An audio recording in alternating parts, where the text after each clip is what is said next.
नमस्कार दोस्तों, मैथ्स और फिजिक्स क्लास 10th की इस सीरीज़ में आज लाइट के पार्ट 2 रिफ्रैक्शन से कुछ कॉन्सेप्ट और न्यूमेरिकल सॉल्विंग टेक्निक बताई गई है। आपको किसी और टॉपिक में चाहिए तो आप कमेंट में लिख सकते हैं। रिफ्लेक्शन देखने के लिए आई बटन पर क्लिक करें। रिफ्लेक्शन ऑफ लाइट क्या होता है? Bending of light ray when it travels from one medium to another.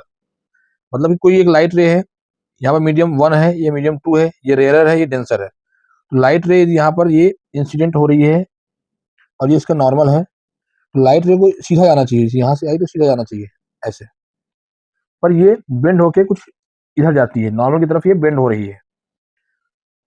और मान लेते हैं कि कोई लाइट रे डेंसर से रेयरर में जा रही है, डेंसर मीडियम से रेयरर में जा रही है, तो ये लाइट रे सीधी ना जाके नॉर्मल से दूर जाती है ना। तो ये जो फेनोमेना है बेंडिंग ऑफ लाइट, ये हमारा यही रिफ्रैक्शन कहलाता है।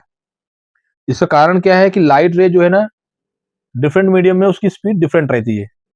तो डेंसर वाले जो मीडियम में इसकी स्पीड कम रहेगी। भाई कोई मीडियम डेंसर ज्यादा है तो उसके मॉलिक्यूल पास पास पास पास में है, तो लाइट रे थोड़ी सी यहाँ पे स्लो हो जाएगी।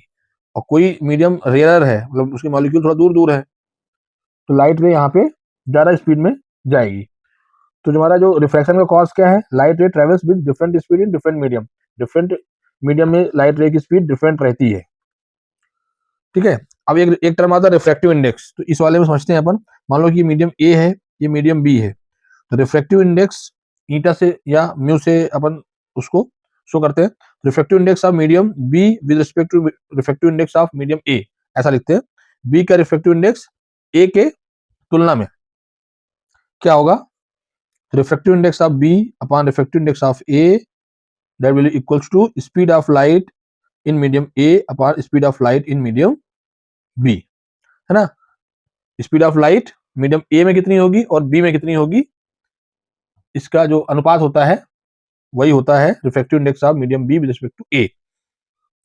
यहाँ पे अपन को लगाना है कि रिफ्रैक्टिव, ये मान लो मीडियम यहाँ पे एक्स है, ये वाई है।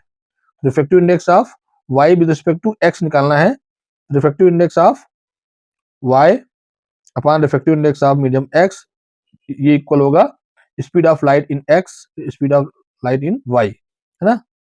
यहाँ पे उल्टा हो जाएगा, ठीक है। रिफ्रैक्टिव इंडेक्स अपोजिट हो जाएगा स्पीड ऑफ लाइट। तो यहाँ हम देख रहे हैं अपन कि रिफ्रैक्टिव इंडेक्स और स्पीड ऑफ लाइट ये इनवर्सली प्रोपोर्शनल है। रिफ्रैक्टिव तो इंडेक्स मतलब हमारा ज्यादा होगा, वहां पर लाइट की स्पीड कम होगी, और जहां पर रिफ्रैक्टिव इंडेक्स हमारा कम होगा वहां पर स्पीड ऑफ लाइट ज्यादा होगी। ऑब्वियस बात है कि कोई मटेरियल है, उसका रिफ्रैक्टिव इंडेक्स ज्यादा है, उसके एटम्स मॉलिक्यूल पास पास में है, तो वहां पे स्पीड ऑफ लाइट कम हो जाएगी, और जहां पे एटम दूर दूर है वहां पर स्पीड ऑफ लाइट ज्यादा हो जाएगी। ठीक है। एक टर्म पढ़ते हैं एब्सोल्यूट रिफ्रैक्टिव इंडेक्स। उसका ये मतलब है कि स्पीड ऑफ लाइट एयर या वैक्यूम से दूसरे वाले मीडियम में जा रही है ना। एयर या वैक्यूम है, वहां से कोई दूसरे मीडियम एक्स में लाइट रे ट्रेवल कर रही है, तो यहाँ पर जो रिफ्रैक्टिव इंडेक्स है इस मटेरियल का, उसको बोलते हैं एब्सोल्यूट रिफ्रैक्टिव इंडेक्स। कंडीशन क्या है? लाइट रे एयर या वैक्यूम से जा रही है, ठीक है। तो मान लेते हैं कि कोई मीडियम एक्स है, तो उसका एब्सोल्यूट रिफ्रैक्टिव इंडेक्स निकालना है। एब्सोल्यूट रिफ्रैक्टिव इंडेक्स तो क्या हो जाएगा? Speed of light in air या vacuum divided by speed of light in X, इस मीडियम में। तो एयर या वैक्यूम में स्पीड ऑफ लाइट को अपन सी मानते हैं, सी करते हैं ना। स्पीड ऑफ लाइट कितनी होती है एयर या वैक्यूम में? 3 × 10⁸ मीटर पर सेकेंड, ठीक है। तो ये हो जाएगा absolute refractive index of material x का nx, तो हो जाएगा nx हो जाएगा ईटा, ईटा बोल दीजिए इसको, eta X C by V X, ठीक है। मान लेते हैं कि अपने को एब्सोल्यूट रिफ्रैक्टिव इंडेक्स निकालना है वाटर का। ये हो जाएगा सी बाई वी डब्ल्यू, मतलब speed of light in air upon speed of light in water. तो ये इस टेबल में देखिए आप, इसमें रिफ्रैक्टिव इंडेक्स दे रखा है डिफरेंट मटेरियल का। इसमें एयर का 1.0003 दे रखा है, आइस का 1.31, वाटर का 1.33, एल्कोहल का 1.36, और सबसे ज्यादा रिफ्रैक्टिव इंडेक्स दे रखा है डायमंड का 2.42। मतलब डायमंड में स्पीड ऑफ लाइट कम होगी बाकी के तुलना में, है ना। तो रिफ्रैक्टिव इंडेक्स का मतलब ये हुआ। एक क्वेश्चन लेते हैं, आपकी सीबीएसई 2023 में आया था। Absolute refractive index of water and glass are 4/3 and 3/2 respectively, in which of the following media is speed of light more. इसमें एब्सोल्यूट रिफ्रैक्टिव इंडेक्स दे रखा है वाटर का 4/3 और ग्लास का 3/2। 3/2 मतलब 1.5 और ये हो जाएगा 1.33। ठीक है, पूछ रहा है कि इन दोनों मीडियम में लाइट की स्पीड ज्यादा किस में होगी। तो लाइट की स्पीड ज्यादा उसी में होगी जिसमें रिफ्रैक्टिव इंडेक्स कम है। Refractive index speed of light के इनवर्सली प्रोपोर्शनल होता है। तो रिफ्रैक्टिव इंडेक्स कम किसमें है, वाटर में, तो यहाँ पे स्पीड ऑफ लाइट ज्यादा होगी। और ग्लास में रिफ्रैक्टिव इंडेक्स ज्यादा है तो स्पीड ऑफ लाइट कम होगी।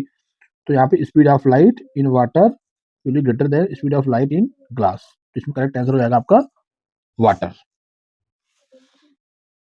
वाटर हमारा रेयर है कंपेरिजन टू ग्लास, है ना। वाटर हमारा रेयर मीडियम है कंपेयर टू ग्लास, ग्लास के कंपेरिजन में रेयर है। ठीक है, एयर के कंपेरिजन में वाटर हमारा डेंसर हो जाएगा, तो ग्लास हमारा डेंसर मीडियम है यहाँ पे। सीबीएसई 2025 में अगला क्वेश्चन पूछा हुआ था, एक the absolute refractive index of two media X and Y are 6/5 and 4/3, then refractive index of Y with respect to X will be. कितना होगा, इसमें ऑप्शन दे रखा था। तो इसमें अपन देखते हैं क्या पूछ रहा है। Refractive index of Y with respect to X, ये क्या होता है, refractive index of Y upon refractive index of X. Absolute refractive index बोल रहा है मतलब ये एयर या वैक्यूम के कंपैरिजन में दे रखा है ना। इसमें जो मीडियम वन है या वो एयर या वैक्यूम है। ठीक है, तो एन ऑफ वाई कितना है, वाई है 6/5 और एन एक्स कितना दे रखा है, वाई दे रखा है 4/3 और एन एक्स दे रखा है 6/5। तो यहाँ से हो जाएगा 4 × 5 3 × 6, 2×2 = 4 2×3 = 6, हो जाएगा आपका 10/9। Refractive index of Y with respect to X आ जाएगा 10/9। ठीक, कभी यदि ऐसा बोलता है refractive index of X with respect to Y निकालना है तो nx/ny करके हम सॉल्व करते हैं। ठीक है, मान लीजिए एक कोई ऐसा क्वेश्चन है कि इसमें दो मीडियम दे रखे हैं ए और बी, रे यहाँ पर गिर रही है। इस मीडियम में जो स्पीड ऑफ लाइट है वो 2 × 10⁸ मीटर पर सेकंड है और इस वाले मीडियम में स्पीड ऑफ लाइट 2.5 × 10⁸ मीटर पर सेकंड दे रखी है। ठीक है, स्पीड ऑफ लाइट यहाँ पे गई तो बढ़ गई, है ना। तो अपने को फाइंड आउट करना है कि refractive index of B with respect to A कितना होगा और refractive index of A with respect to B कितना होगा। ठीक है, तो अपन जो फार्मूला जानते हैं, refractive index of B with respect to A is equal to speed of light in medium A upon speed of light in medium B. Speed of light in medium A कितना है, 2 × 10⁸ 2 × 2.5 × 10⁸, ये यहाँ से यहाँ cut गया, ये हो जाएगा 2/। ठीक है, ये हमारा, इसको सॉल्व कर लीजिए, 2 से मल्टीप्लाई कर देंगे तो कितना हो जाएगा 4/5, 5/40 0.8। Refractive index of A with respect to B निकालना है तो speed of light in B upon speed of light in A. B में कितनी है 2.5 × 10⁸ 2 × 10⁸, ये हो जाएगा आपका 5/4, 1.25। रिफ्रैक्टिव इंडेक्स की कोई यूनिट नहीं होती है ना, स्पीड बाय स्पीड है, दोनों दोनों यूनिट कट जाएगी ऊपर नीचे की, तो कोई इसमें यूनिट नहीं होती। रिफ्रैक्टिव इंडेक्स जो है आपका यूनिट लेस होता है। ठीक है, तो ये हमारा आंसर आ गया यहाँ पे। तो देखिए यहाँ पर स्पीड ऑफ लाइट की स्पीड बढ़ गई, इसका मतलब इसका रिफ्रैक्टिव इंडेक्स हमारा कम होगा, है ना, इसकी तुलना में। तो इसीलिए आ रहा है कि रिफ्रैक्टिव इंडेक्स ऑफ बी ए के रिस्पेक्ट में कम आ रहा है 0.8, है ना, इसका ही सोल्यूशन होगा। लॉ ऑफ रिफ्रैक्शन देखते हैं, जैसे अपन रिफ्लेक्शन का लॉ देखते थे वैसे ये भी है। Incident ray, normal and reflected ray lies on the same plane, पहला। दूसरा, ratio of sine of angle of incidence to the sine of angle of reflection remains constant for a given pair of media. Sine I sine R हमेशा constant होगा for given pair of media, है ना। Medium change नहीं होना चाहिए। जैसे कि यहाँ पर लाइट रे इंसिडेंट हो रही है एंगल आई पर, ठीक है, यदि यहाँ पर ये रेयर है और ये डेंसर है ना, तो ये नॉर्मल की तरफ जाना यहाँ चाहिए था सीधा, पर नॉर्मल की तरफ बेंड होगा। ये एंगल हमारा आर है, तो साइन आई और साइन आर का रेशियो सेम होगा। ठीक है, अपन मान लो यहाँ पर इंसिडेंट रे का एंगल चेंज कर देते हैं, मान लो यहाँ पर कर देते हैं एंगल। ठीक है, ये अपन ऐसा हो गया, ठीक है। अब यहाँ पर रिफ्रैक्टेड रे का एंगल मान लेते हैं R2 हो गया, और यहाँ पे I1 हो गया, I2 ले लो, I2 हो गया, R2 हो गया, मीडियम सेम है, तो यहाँ पर sign I1 upon sine R1 ये कांस्टेंट होगा, ठीक है। ये हमारा स्नेल्स लॉ बताता है। एंगल मान लो अपन ने चेंज करके कुछ ऐसा कर दिया, ठीक है, तो हमारा यहाँ पे R भी चेंज हो जाएगा, पर उनका रेशियो, साइन का रेशियो हमारा कांस्टेंट रहेगा, ठीक है। तो ये हमारा, ये बराबर हो जाएगा साइन, इसको अपन I2 मान लेते हैं, और ये हमारा R2 है, तो sign I2 by sine R2, ये बराबर हो जाएगा हमारा sine I upon sine R। यदि हमारा मीडियम चेंज नहीं हो रहा है तो sine I by sine R हमारा कांस्टेंट होगा। हम इंसिडेंट रे का एंगल जैसे चेंज करेंगे तो R हमारा रिफ्रैक्टेड रे का जो एंगल है, एंगल ऑफ रिफ्रैक्शन, वो भी चेंज हो जाएगा, पर दोनों का जो साइन का एंगल है वो उसका रेशियो सेम रहेगा, ठीक है। ये हमारा स्नेल्स लॉ कह रहा है। अच्छा, मान लेते हैं कि कोई हमारी दो मीडियम है, एक मीडियम ए है, एक मीडियम बी है, ठीक है, ये इसका नॉर्मल है यहाँ पे, और जो हमारी रे है वो भी नॉर्मल ही गिर रही है ऐसे, तो यहाँ पर एंगल आई कितना हो जाएगा, 0। तो इस फॉर्मूले में रखेंगे तो यहाँ पर एंगल आर भी 0 ही आएगा, मतलब हमारी ये रे सीधी चली जाएगी, यहाँ पर कोई बेंडिंग नहीं होगा, ठीक है। यहाँ पर आई आई 0 है तो आर यहाँ पे 0 हो जाएगा, ठीक है। ये क्वेश्चन है, इसमें बोल रहा है कि कोई रे मीडियम ए से बी में जा रही है, मीडियम ए का रिफ्रैक्टिव इंडेक्स दे रखा है 2, और मीडियम मीडियम बी का रिफ्रैक्टिव इंडेक्स दे रखा है 2√3, एंगल ऑफ इंसिडेंट 30 है, एंगल आर अपने को फाइंड आउट करना है, रिफ्रैक्शन रे का एंगल कितना होगा, ठीक है। तो यहाँ पर लगाते हैं, sine I upon sine r is equal to refractive index of A upon refractive index of B, sine i, i कितना है 30 डिग्री, साइन आर ये निकालना है हमको, एन ईटा ए कितना रखा है 2, और ये 2√3, यहाँ से कट जाएगा साइन 30 1/2, साइन आर ये हो जाएगा 1/√3, यहाँ पर साइन आर कितना हो जाएगा √3/2, √3/2 साइन 60 की वैल्यू होती है, इसको आर यहाँ पे 60 डिग्री है, तो एंगल आर हमारा मिल गया 60 डिग्री। तो ये यहाँ पे ये रेयर मीडियम है, ये डेंसर है, क्यों, इसका रिफ्रैक्टिव इंडेक्स कम है, इसका रिफ्रैक्टिव इंडेक्स ज्यादा है, तो ये रे जो है सीधी जानी चाहिए, और ड्यू टू रिफ्रैक्शन ये जो है नॉर्मल से दूर जाएगी, जानी ऐसी चाहिए थी, बट रिफ्रैक्शन के कारण ये नॉर्मल से दूर ऐसे चली जाएगी, और ये एंगल हमारा 60 डिग्री हो जाएगा। तो ऐसे हम सॉल्व कर सकते हैं। फ्रैक्शन थ्रो ग्लास स्लैब पढ़ते हैं।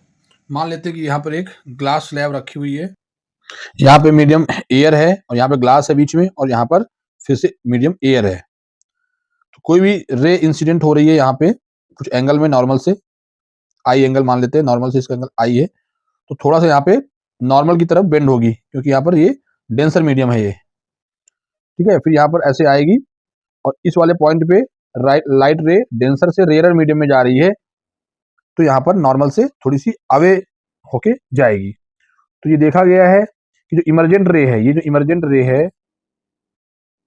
इमरजेंट रे और ये इंसिडेंट रे, ये दोनों आपस में पैरेलल हैं, ये इसके ऊपर आगे बढ़ाएंगे, और ये दोनों आपस में पैरेलल हैं, ठीक है। और एंगल आई और एंगल ई, ये इमरजेंट एंगल और इंसिडेंट एंगल ये बराबर हैं, ठीक है। शर्त यही होनी चाहिए कि जो यहाँ का और यहाँ का जो मीडियम है, ग्लास के पहले का और बाद का मीडियम है, ये सेम है, तो ही ये हमारा जो जो दो ये पॉइंट्स हैं ये वैलिड होंगे, ठीक है। मान लेते हैं कि यहाँ पर यदि कोई मीडियम एयर है, फिर ग्लास है, फिर यहाँ पर केरोसिन है, तो ये वाला जो हमारा emergent ray parallel to incident ray और एंगल ई और आई बराबर है, ये वाली कंडीशन यहाँ पे फिट नहीं होगी, ठीक है।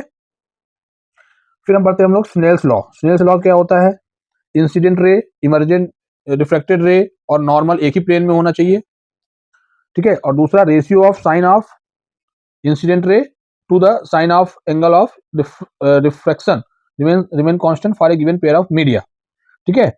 तो यहाँ पे ये बोल रहा है कि साइन आई अपॉन साइन आर इक्वल होगा, यदि हम इस पॉइंट पर स्नेल्स लॉ लगाएं, पॉइंट ए पर, तो साइन आई अपॉन साइन आर ये कांस्टेंट होगा, और ये बराबर होगा refractive index of glass with respect to air, यहाँ पे ग्लास है ये और यहाँ पे एयर है। इस पॉइंट पे स्नेल्स लॉ लगाएं अपन, point B, at point B, at point B पर स्लेश लॉ लगाए, यहाँ पे क्या आएगा, एंगल, इसको एंगल अपन मान लेते हैं I1, तो sign I1 upon sine E, ये हो जाएगा reflective index of air with respect to glass. ठीक है,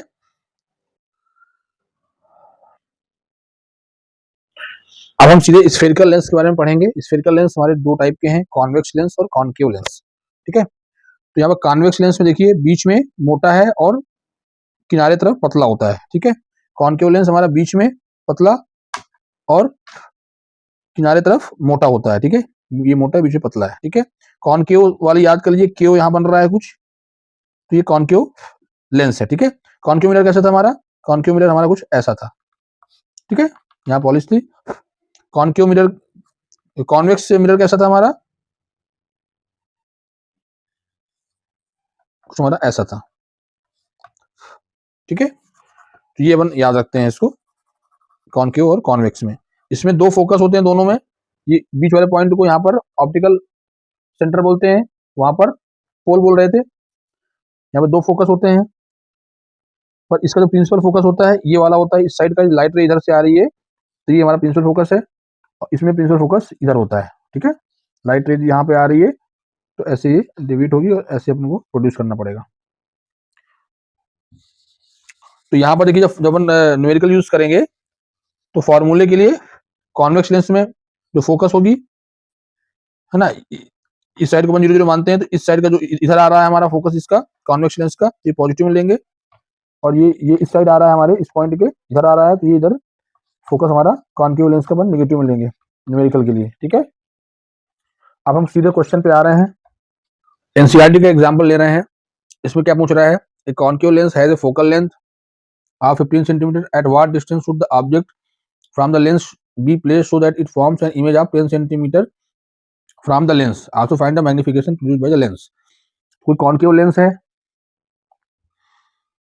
उसमें हमको ऑब्जेक्ट की डिस्टेंस v दे रखी है, फोकस दे रखा है, और इमेज की डिस्टेंस v दे रखी है, फोकस दे रखा है, और हमको ऑब्जेक्ट की डिस्टेंस u फाइंड आउट करना है।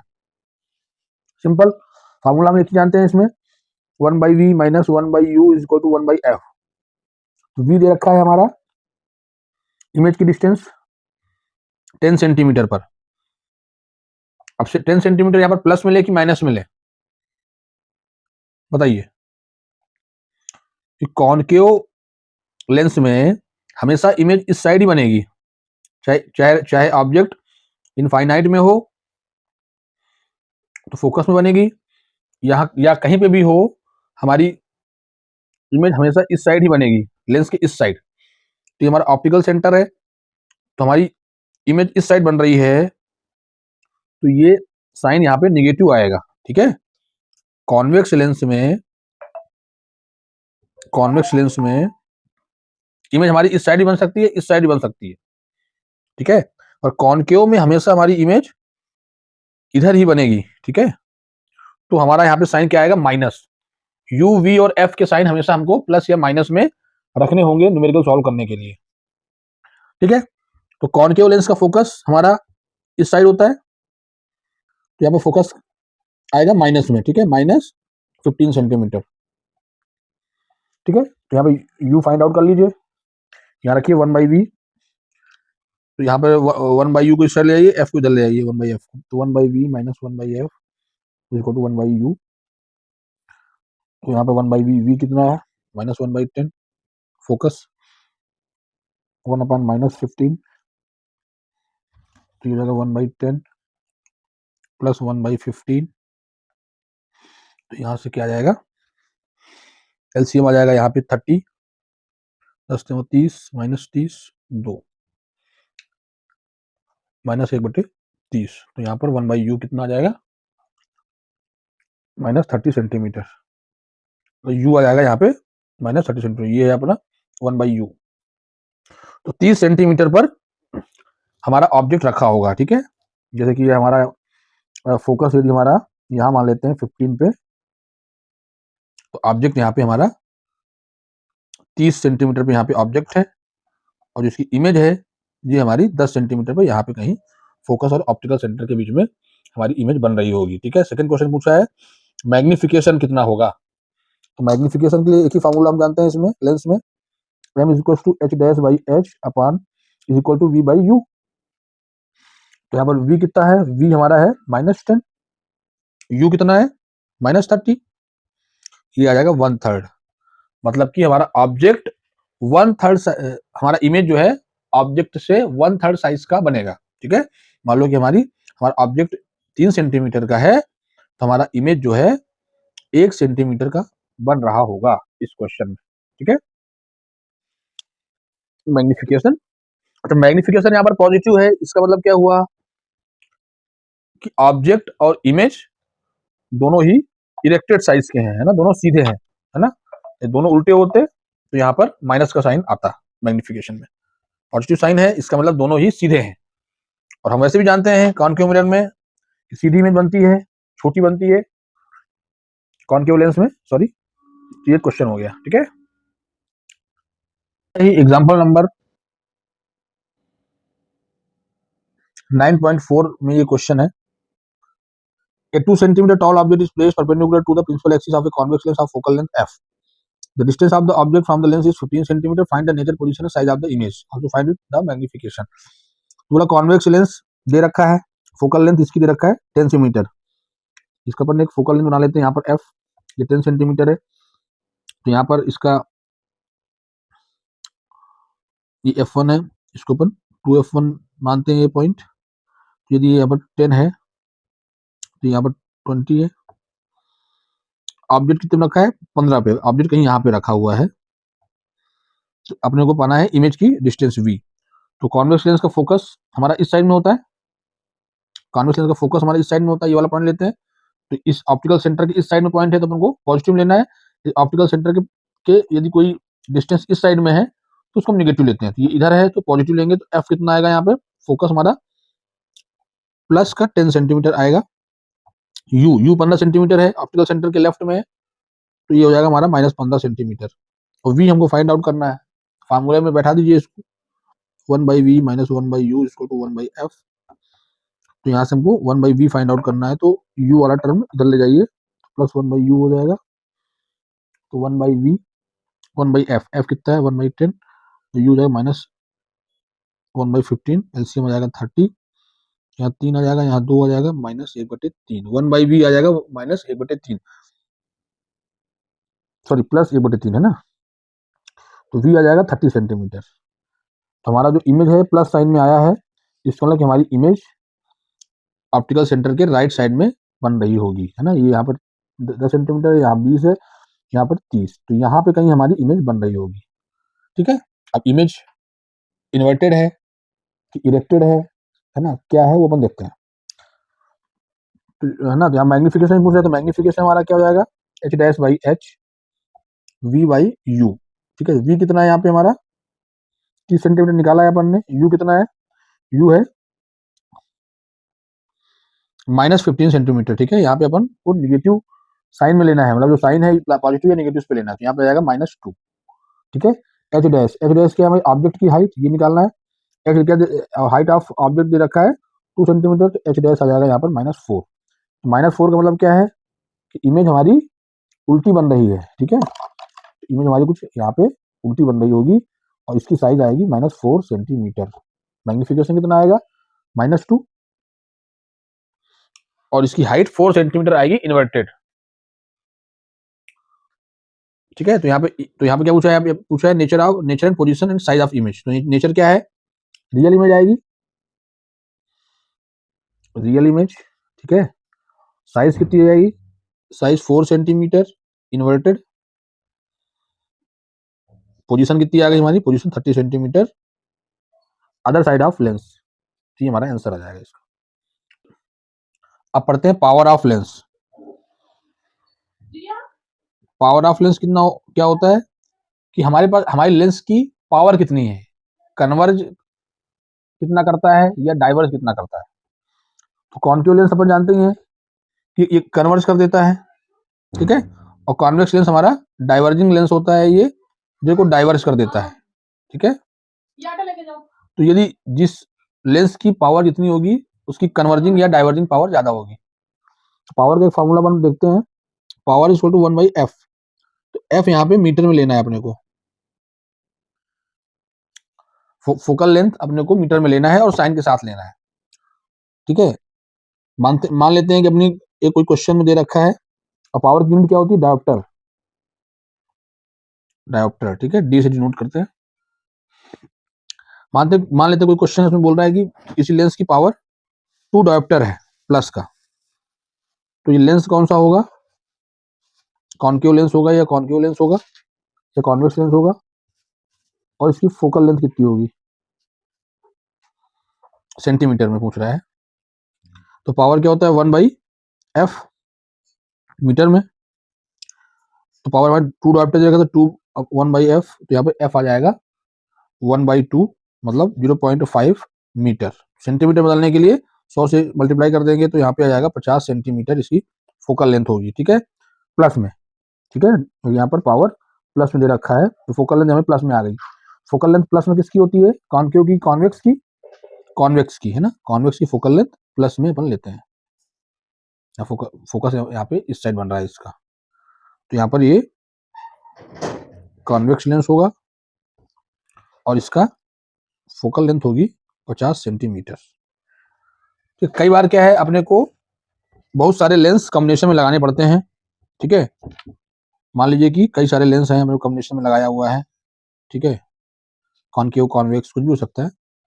तो इसकी जो इक्विवेलेंट जो पावर होगी लेंस की वो क्या होगी, P equal to P1 plus P2 plus P3, है ना।